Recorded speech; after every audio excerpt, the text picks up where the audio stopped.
What is up, true believers? It's Mason here with Comics and Crosses, where we discuss the eternal truths behind our modern mythology. And today I am here with a special one-shot discussing the two superhero movies that have made me cry. Yes, I have shed tears watching a special awesome comic book / superhero movie, and I'm about to tell you what those are right now. Okay, so yes, it's true. I have cried. I have squirted a little something. Huh? You gonna cry? You gonna cry? Huh? You gonna cry? You gonna cry? No, this place is ugly anyway. You and me, we're family. I cried like a 10-year-old girl.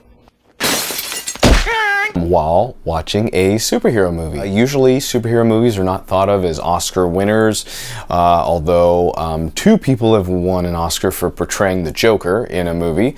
You know, and I'm sure there's visual effects and sound scoring and things like that have won Oscars. But the point is, you know, people don't think of superhero movies or even sci-fi action type movies as being really astounding performances or anything like that. But the truth is that these are really compelling stories. People have been writing comic books about superheroes for decades and decades. So I thought it'd be fun to share about two experiences I had where I actually was moved to tears watching a superhero movie. Okay, so the first movie was actually Man of Steel. So with Henry Cavill's first appearance as Superman on the silver screen. And this movie, I actually didn't care for it overall. I thought they really had all of the elements to make an incredible Superman movie. And I think they missed a bit. It was... in my opinion, some people love this movie, and maybe if I were to go back and watch it, because I haven't seen it probably since I saw it. It's been a while. This movie came out a while back. It had Zack Snyder. It had, I mean, even Chris Nolan was behind it as an executive producer. It had Henry Cavill, who I thought was perfect casting for Superman.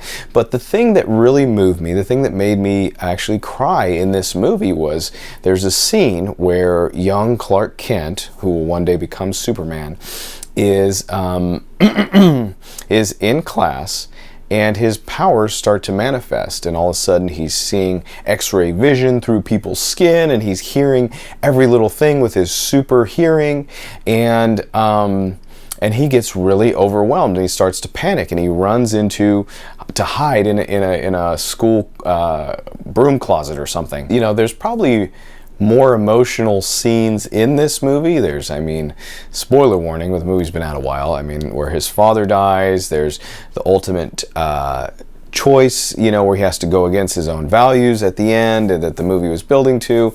And I mean, so this is maybe seem like a strange choice to some, but for me, when he was hiding in the closet and everyone was wondering what's going on with him, and his mom comes and he says the world is too big, and he's kind of overwhelmed by all of this power and all of this possibility, and his mom instructs him, actually, Clark, make it small, focus on my voice and swim towards it, I think she says.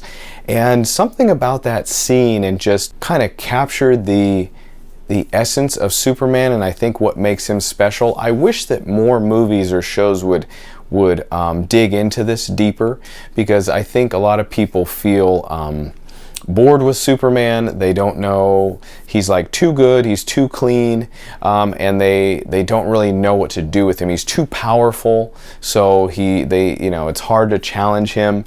But actually, something really fascinating to me about Superman's character is the fact that he is so powerful that it takes a great deal of restraint and focus. I mean, to bridle all of those incredible powers within one person takes a lot. To have self-control, there's this one comic, and I wish I knew which one it was, but you know, years back I remember reading Superman, and he talked about how disciplined he has to be, that when he goes shooting off to go fly and stop something he hears like thousands of miles away.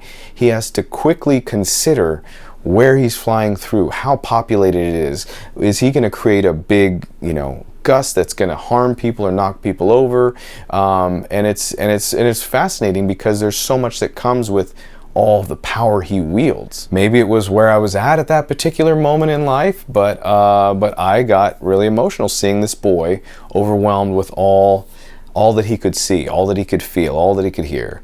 And I guess because, I've always been, I was telling my wife this recently, for as intellectually as I try to approach, or cerebrally as I try to approach the world around me, I think it's probably because I feel a lot of emotions. I'm a big feeler, but I tend to just not want to go there, and so I try to just figure out what I can figure out, if that makes sense. Maybe some of you can relate. The second superhero movie that has made me cry, we had one DC and we do have one Marvel. So this one actually is X-Men Days of Future Past. Obviously there's time travel involved, as the name would suggest. It maybe loosely follows the comic storyline, more so inspired by the comic storyline Days of Future Past.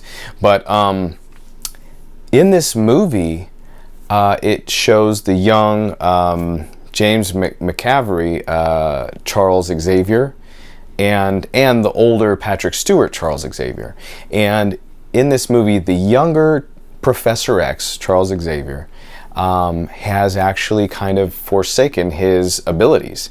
He's taking something to suppress his mutant powers, and it's gives him the ability to walk. He couldn't walk before, and it's interesting. But he's avoiding being who he knows he is, and there's a moment where he actually looks into the future and has a conversation with his older self. And if you can imagine, I think all of us would probably be moved to tears having a conversation with our older self because of all the insight that another 30, 40 years might lay upon you, a young version of you or the current version of you. And basically the older Charles Xavier tells him, you're not afraid of their pain, Charles. You're afraid of your own. But actually, helping these people with their pain will become your strength. So I'm getting emotional just thinking about it right now.